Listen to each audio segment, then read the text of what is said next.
윤석열이 당시에 홍장원 차장한테 전화해서 이런저런 지시를 구체적으로 하지 않습니까? 예. 그때는 확실히 홍장원 차장을 믿었다 이렇게 봐야 됩니까? 저는 두 가지일 것 같아요. 조태용이 외교관 특유의 그 미꾸라지 같은 행태를 보이니까 저거 하나 저거 믿을 수 없다라는 생각을 하나 했을 것 같고, 또 하나는 홍장원 씨가 육사 출신이잖아요. 네. 그러니까 윤석열 머릿속에는 검사나 육사는 믿을 수 있다 내가. 저것들은 상명하복에 길들여져 있고 나름의 헤게모니에 되게 집착하는 집단이니까 그런 생각을 하고 저는 홍장원 씨한테 그렇게 열심히, 홍장원 윤석열하고 뭐 특별한 친분이 없었다 그러잖아요. 네, 예.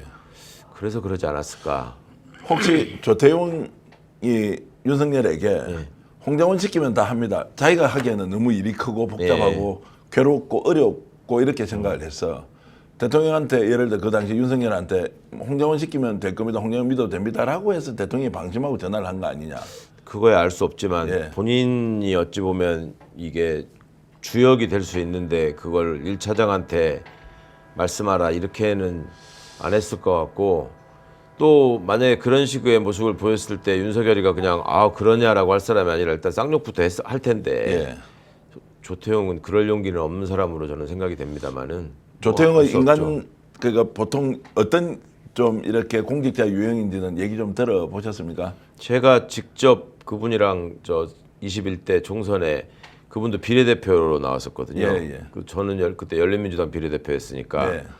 어디 이렇게 지역에서 서울에서 그때 합동 토론회 할 때 그분이 나왔구나. 예. 그래서 같이 얘기도 해보고 조태용 씨가 또 알고 있는 그분의 고등학교 동기들이나 뭐 그 친구분들을 제가 또 우연히 알게 된 분들이 있어서 여러 가지 얘기를 듣고, 또 국회에 있을 때도 뭐 같이 초반에 의정 생활을 했으니까 그 만나면은 되게 이렇게 다듬어진 모습으로 사람한테 젠틀하게 인사하는 뭐 그런 사람인데 예. 실제 말하거나 행동하는 거나 이 사고방식 보면 굉장히 기회주의적이고 굉장히 수구적인 생각에 사로잡혀 있는 사람이다. 이런 느낌, 그런 평가를 많이 들었습니다.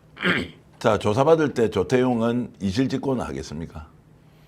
이실직고를 윤석열 지시받고 난 단순하게 증거가 어느 정도 확보돼 가지고 조태용한테 제시되느냐에 따라서 예. 그러니까 빼박 증거가 제시되면은 예. 바로 이 사람은 다 불 거고 예. 윤석열이 죽건 말건 자기가 살아야 된다고 생각하고 다 불 거고, 그렇지 않으면 어떻게든 머리를 써서 빠져나가려고 할 텐데 한덕수하고 비슷한 포지션을 보이지 않을까 싶어요. 그러면 이제 빼박 증거로는 이제 본인이 좋다 다 이실직고 하면은 김건희하고 어떤 내용을 전화했고 윤석열이 어떤 지시를 받았고 이게 본인의 형량에 영향이 있다면 충분히 그렇죠. 발설할 사람이다. 그렇죠. 그 지금 가고 있는 모습을 보면은 조태용은 어떻게든 살아보려고 하고 살 수 있다고 생각했는데 그렇지 않다라고 생각해서 굉장히 불안을 할 것 같고요. 그러면 특검의 수사력 여하에 따라서 술술 다 불 가능성도 저는 꽤 높아 보입니다. 제가 듣기로는 본인이 지금 전혀 감당 못하는 상황이 이제 와버려서 이렇게 가냐 저렇게 가냐라고 하는 이제 얘기를 들었는데 결국 조태용의 입에서 나올 이야기는 굉장히 크고 중요한 게 있다고 저는 보거든요. 예, 대통령으로부터 김건희로부터 어떤 얘기를 들었느냐. 더 중요한 것은 그 지시에 의해서 국정원에서 그러면 방첩사하고 어떻게 연결이 됐고 개인정보를 다 빼주라고 했지 않습니까? 그렇죠. 예. 근데 그것은 일단 막기는 막았습니다. 국정원에서. 그러면 자기도 살 틈이 있으니까 아예 이실직고하는 것이 본인에게 훨씬 더 유리할 수 있다라는 이제 생각 때문에. 그렇죠. 본인의 어떤 변론 전략으로 따져보면 이실직고 하는 게 낫습니다. 그러니까 얘기를 안 한다고 그래서 이 사람이 그러면 기소가 안 되고 다 빠져나갈 수 있느냐. 그게 쉽지 않거든요. 그러니까 홍장원 씨 같은 경우에 홍장원의 보고를 무시한 부분, 그다음에 홍장원을 그 해임시키는 부분, 이런 것들이 법적으로 따져보면은 위법으로 판단될 수 있는 여지가 굉장히 많고, 이 사람이 또 파고 들어가서 이제 외환 부분 수사하다 보면 지금 무인기 문제가 지금 상당 부분 드러나고 있습니다만은 사실은 우크라이나 전쟁과 관련해서 뭔가 움직인 흔적도 있잖아요. 그러니까 이제 그런 부분이 수사가 되기 시작하면 조태용 입장에서는 내가 이거 이러다가 죽겠다라는 생각을 할 것 같은데요. 특검에서 좀 더 몰아쳐야 한다는 생각이 좀 그러니까 들고요. 최상목, 조태용, 한덕수 이런 사람들이 평생을 아주 기회주의적인 관료로 온갖 자리를 딱딱 이렇게 찾아서 영전에 가면 살아왔는데 이 사람들이 수사에 관해서 임하는 자세를 놓고 볼 때 누가 제일 불안할까를 생각해 보면 조태용이 제일 불안할 것 같아요. 관여된 흔적이나 이런 것도 조태용이 제일 많을 것 같고, 그 다음에 한덕수, 그 다음에 최상목이 아닐까 싶은데.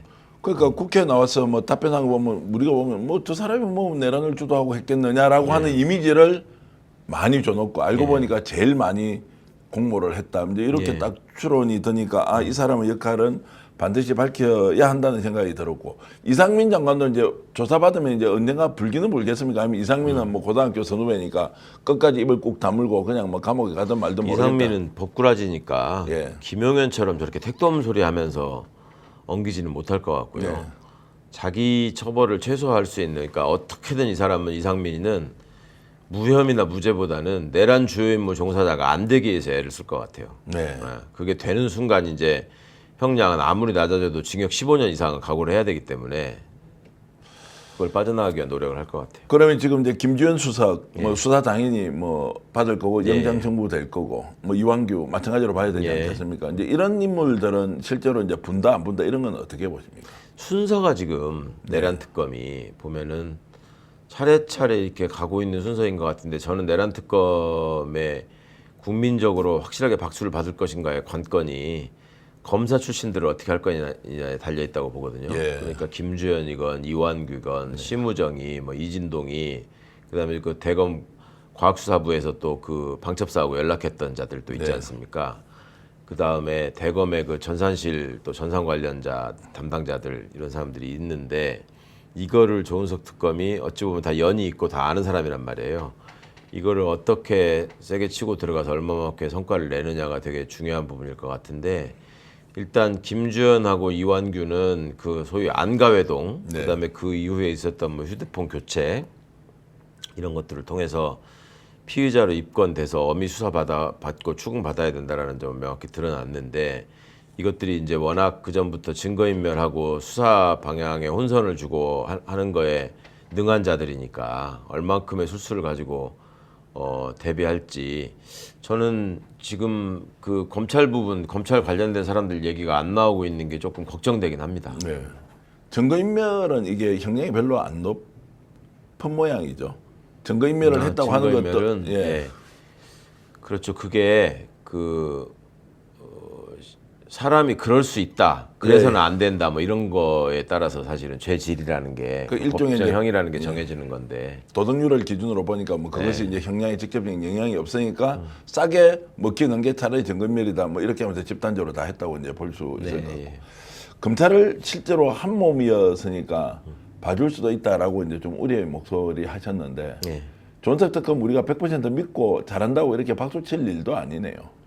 처음부터 제가 조은석 특검이 윤석열에 대해서 뭘 어영부영하고 하지는 않을 거다.